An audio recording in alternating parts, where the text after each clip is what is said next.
Dishonored's world is truly unique. In a game with so much to do, so much variance, the setting is crucial to its immersion. So where do you start? How did Arcane Studios build a living, breathing, thriving world with its own unique technology on such a large scale?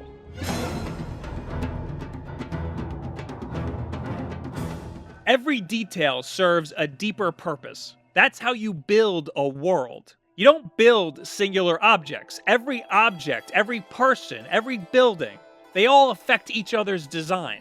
My first interaction with Dishonored was when I saw the August 2011 cover of Game Informer magazine. I would stare at that every day when I'd come into work at GameStop and marvel at the very large and harsh brushstrokes. You can see through some of the layers. It reveals the artist's thought process, even though this is a digital piece printed on a magazine cover. What I couldn't help but notice were these giant walkers and futuristic-looking industrial train cars. It all seemed very familiar to me. Of course, I googled the concept artist behind Dishonored, and well, wouldn't you know it, I came across Viktor Antonov. His official title on the original Dishonored was Visual Design Director. He was instrumental in building the world of Dishonored and the city of Dunwall. He prides himself on being an industrial designer, building worlds and concepts, not just people and objects.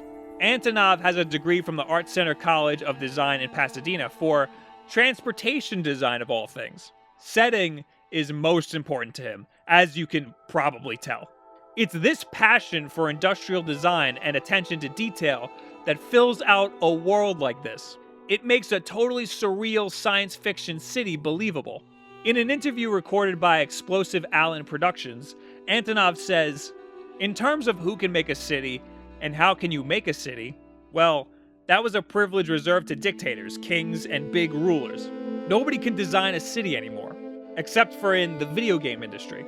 And he's right. Sure, you can build worlds for movies, but nobody is exploring every inch of that world. In video games, every corner has to be meticulously crafted for full immersion. There's limited room for smoke and mirrors. Seeing this image, I immediately pictured the Striders walking around City 17 in Half-Life 2.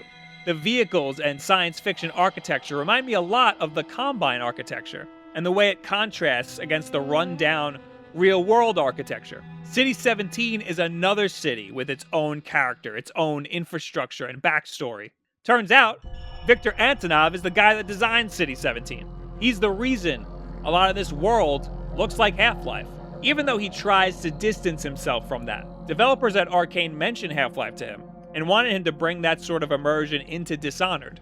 Antonov was against using Half-Life as inspiration. He believes this is a totally different game and needs to live on its own with its own set of inspirations. It is a little weird to give an artist his own work as inspiration. You're basically saying, hey, you know that thing that took you years to do? Just do that again. But sometimes, you just can't escape your style. Keiji Inafune said it best. When asked if he's worried that Mighty No. 9 looks too much like Mega Man, he said, "That's my style.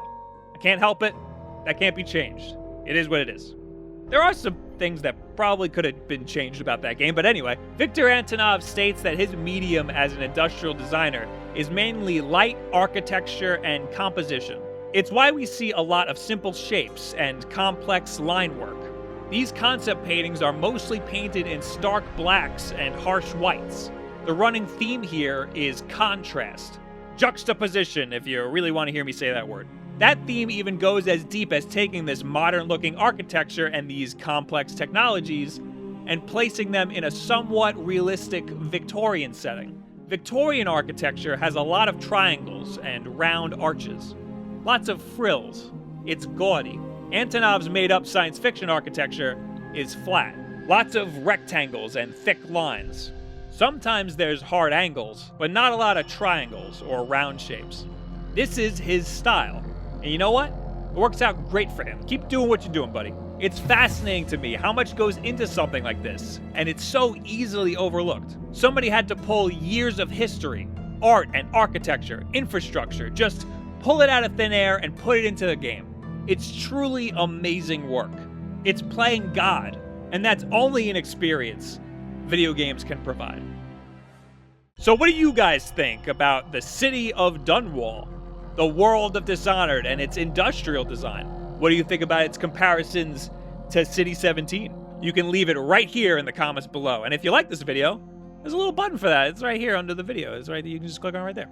If you want the inside scoop here at ShoddyCast, consider the ShoddyCast Patreon. For just $1 a month, you'll get access to our exclusive news feed where we'll regularly chat with you guys and keep you updated on what content's coming next. But hey, you can always just follow us on Twitter too. There's that. And if you want to talk art with me, there's my Twitter too, @Wulff. I do weekly Twitch streams, weekly posts on my own YouTube channel. It's all there on my Twitter, so check that out. So thanks for watching, guys. And I'll see you in the next video. Have a good week.